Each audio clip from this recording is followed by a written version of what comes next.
guys, welcome to the week 4 wrap-up. We're quickly heading into week 5 here. I'm a little late on the video, I apologize. I'll give a little summary of what happened in week 4. We'll go through the waivers, some of the trades, some of the other stuff, but start out with the most important win of the week goes to the Cleveland Browns. 3-1, beating those Dallas Cowgirls, so that's very nice to see. Nick Chubb being out is going to be rough. Man, look a lot better under Stefanski.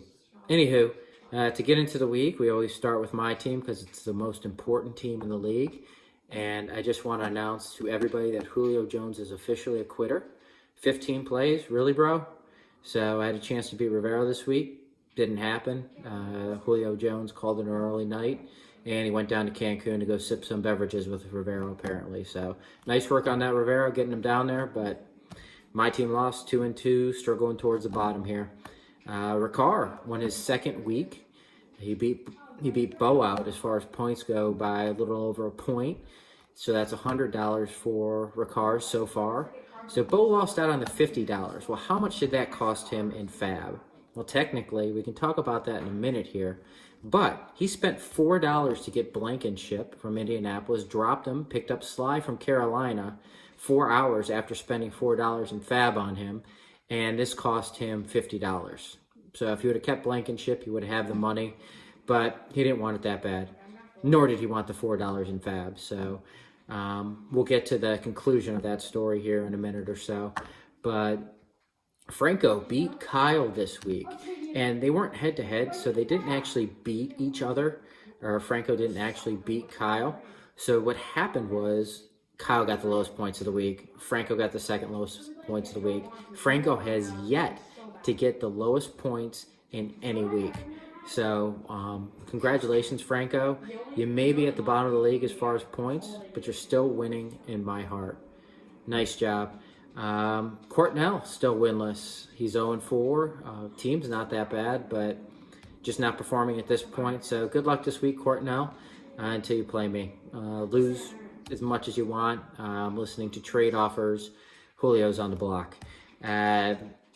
Jared came out with a surprising close win over Ben this week. This only happened during the 4 o'clock games when Jared decided to fill 2 spots on his roster that were vacant due to the forced bye week. So congratulations to anybody who notified Jared that his roster wasn't full and that he can only pick from the Sunday night and the 2 Monday night games. So congratulations on that, Jared, squeaking that out after not paying attention up until the 4 o'clock game. So good on you. Fink, nice name change. Didn't help you win this week, but I like it. It should help you in the future. So keep changing that name until you find one that works. And Cover 2 Clean recovers this week, beats Eddie. So that's the week in review up to this point.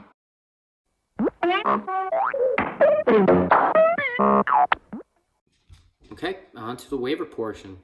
Don't have to do the beep anymore because I now know how to add transitions into the slide. So first and foremost, we have the pickup of the week. That's Ernest Johnson.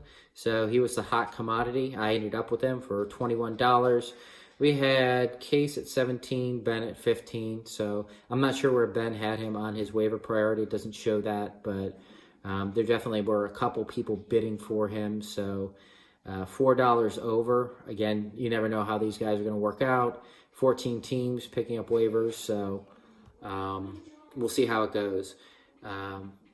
Probably the most ridiculous move of the week goes to Jared and his absolute adoration and love of wide receivers. So he spent $16 on Pascal, where there was really no other bid put on Pascal. So he won him, and that couples with the amount of money he spent last week, including $7 on Hamler, who's still on his bench and injured. So as far as the hot-cold waiver of the week, earlier I mentioned Bo losing $50. Well, he spent another $2 on Fab on Blankenship this week. So congratulations, Bo. He lasted on your roster more than 4 hours. That's a good thing. So we'll see if he gets dropped again for somebody for free here going into the weekend. And the absolute worst spend of Fab this week is not Jared. It's Franco. Franco spent $10 in Fab on Bonifon. He's a running back, third string, maybe fullback, I don't even know, for Carolina, who scored a touchdown this week. So Franco spent $10 on him, and he immediately went to the injured/practice squad. So he's listed as not available in fantasy football. So nice job, Franco. Way to spend some fab on that and get that budget down a little bit. The effort's there. I appreciate it. Nice work.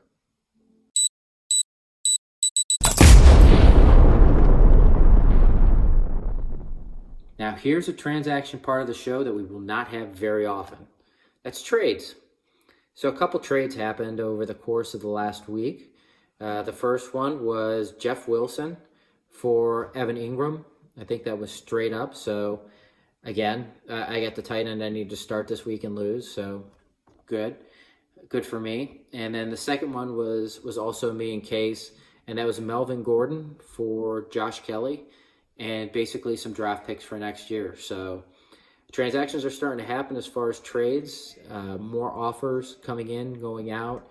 So I know I'm not the only one sending them. More people are talking about them. So keep that burning, guys. It's always nice to see trades you can make fun of people about. So make some deals.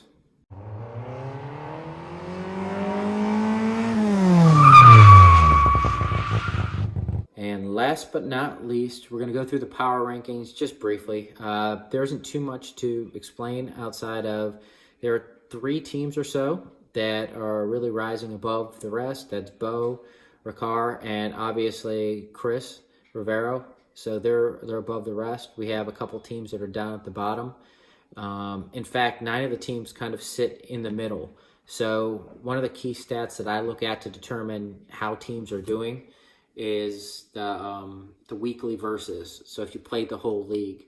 So most of the league would be between 56 and 46% as far as their wins. So again, it's still pretty packed around the middle right now.